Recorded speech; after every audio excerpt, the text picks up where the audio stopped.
నేనే వసూలు చేసుకుని సంపాదించుకునే మనిషిని అయితే ఇన్ని పుస్తకాలు రాశాను, ఇన్ని క్యాలెండర్, ఎక్కడ నా అకౌంట్ నెంబర్ ఉందా అండి? ఇన్ని వందల యూట్యూబ్ ప్రసంగాల్లో ఎక్కడ నా అకౌంట్ నెంబర్ కనబడిందా అండి? ఏం పోయింది ఒక అకౌంట్ నెంబర్ అందులో పెడితే? ఎన్నడూ పెట్టలేదే. పోను కొత్తగా రోడ్డు ఎక్కాను నేనేమన్నా? 2016లో కువైట్ దేశంలో 18 రోజులు పరిచయం చేశాను. వాళ్ళకి ఏమైనా అకౌంట్ నెంబర్ ఇచ్చానా కనుక్కోండి. 2017లో ఒక్క సంవత్సరం 2 సార్లు సౌదీ అరేబియాలో పరిచయం చేశాను.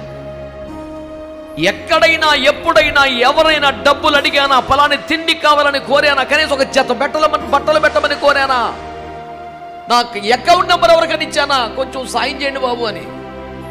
నాకే వసూలు చేసుకునే నాకు ఇల్లు కట్టించమని కోరుకునే స్వభావం ఉంటే 2009లో విశాఖపట్నంలో ఏలూరులో మా నాన్నగారు నాకు ఇచ్చిన ఆస్తిని అమ్ముకొచ్చు కొనుక్కున్న స్థలంలో 2009లో ప్రభు నాకు ఒక స్థలం ఇస్తే తిప్పలబడి నేను ప్రసంగికుడిగా రోడ్డు ఎక్కింది.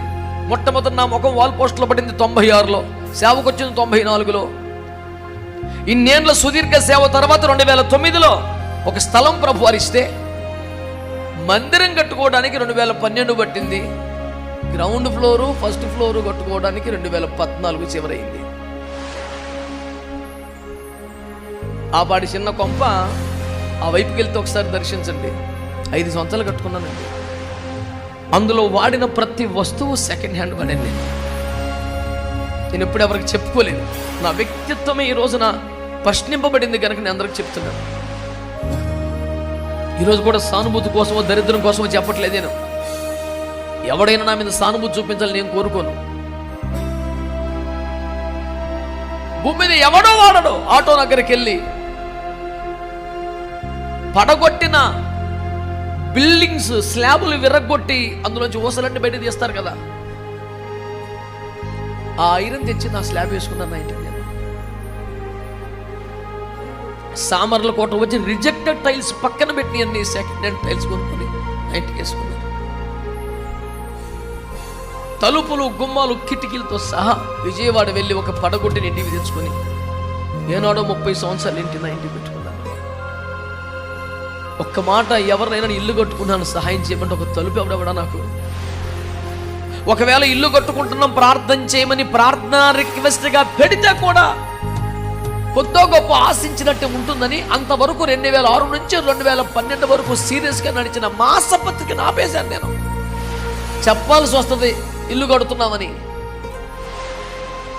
2014 ఇల్లు పూర్తయ్యాక సురేష్ అయ్య గారి చేత, మా బావగారి చేత ఇల్లును ప్రతిష్ఠించే సమయంలో అప్పుడు చిన్న ఇల్లు కట్టుకున్నాం రండి అని అందరికీ సమాచారం చెప్పాను. ఏంటన్నా ఇంత భారం పెట్టుకుని ఒక మాట చెప్పలేదు కనీసం అన్నవారు చాలామంది. ప్రియ 3 లక్షల చీటీ వేసి 5 లక్షలు ఇచ్చి పడుకొని మొన్న దాకా తీర్చుకున్నానే. ఎప్పుడైనా ఎక్కడైనా ఎవరికైనా భారం ఉన్నా నాకు ఇల్లు కట్టించమని కోరానా? నా అవసరాలు తీర్చమని కోరుకున్నానా? కనీసం మొన్నటి దాకా నేను వాడుతున్న ప్రతి కారు సెకండ్ హ్యాండ్, ఒక కొత్త కారు కొనుక్కోలేదు నేను.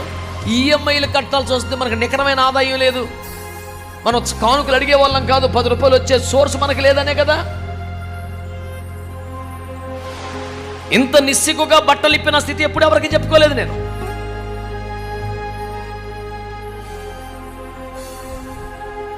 పోనీలో కొంతమంది సేవకులకి మాదిరికరంగా ఉంటుందని చెబుతున్నాను, పర్వాలేదు.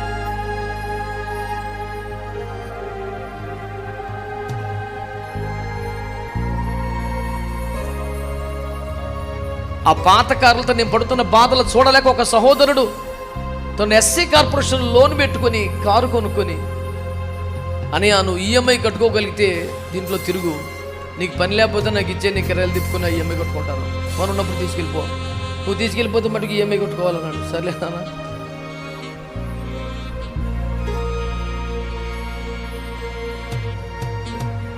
ఏ విషయంలో ఎప్పుడు ఎక్కడ కానుకలు తీసుకొని నేను నా భార్య విశ్వాస గృహంలో చేరిన కొంతమంది బిడ్డల పోషణకు విశాఖపట్నంలో నాకు ఇచ్చిన సంఘములో ప్రభు కానుకలు పట్టకపోయినా పెట్టి అక్కడ పెడతాం గనక చూసి వేసి పోయిన వారి కొన్ని అర్పణలతోనే బ్రతుకుతున్నామన్న సాక్ష్యం నిజం కదా?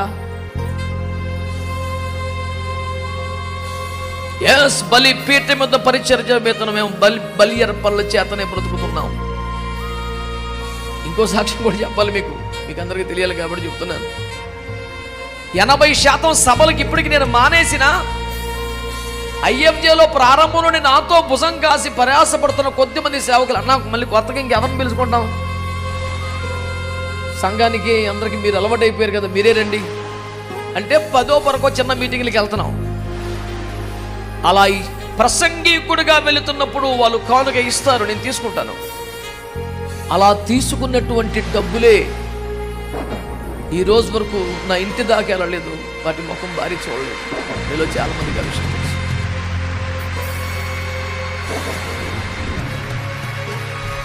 ఇవి ఆయా రూపములుగా దేవుడు మనకిస్తున్న డబ్బు. సంఘములో వస్తున్న దాంతోనే తిని బతకమన్నాడు, చాలు మనకి. ఒక్కొక్కసారి 50,000 రూపాయలు, 1,00,000 రూపాయలు నా జోబులో ఉన్న సమయంలో నా భార్య నూనె అయిపోయిందో బియ్యం అయిపోయిన పొరపాటు చెప్తున్నా, నాకు ఎందుకు చెప్తున్నావు, నాకు సంబంధం లేదు, కానుకలు పెట్టే మీకు వదిలేశాను.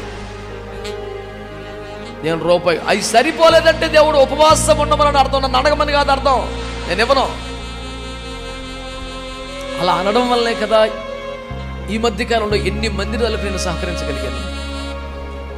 ఆ మందిరాలు నా పేరు మీద ఉన్నాయా? ఆగండి, వద్దు. ఆ మందిరాలు నా పేరు మీద ఉన్నాయా? కనీసం ఒక శిలాఫలకం పెట్టనిస్తానా? నా పేరు రానిస్తాను అందులో? ఎన్ని మందిరాలండి ఈ మధ్య కాలంలోనే, కరోనా తర్వాతనే.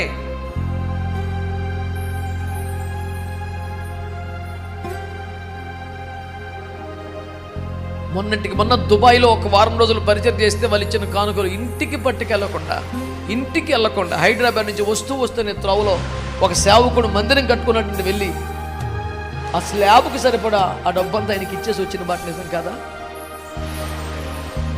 రూపాయి ఇంటికి పట్టుకెళ్ళదన్న దారిలోనే చాలా కొట్టేసి వెళ్ళాను నేను.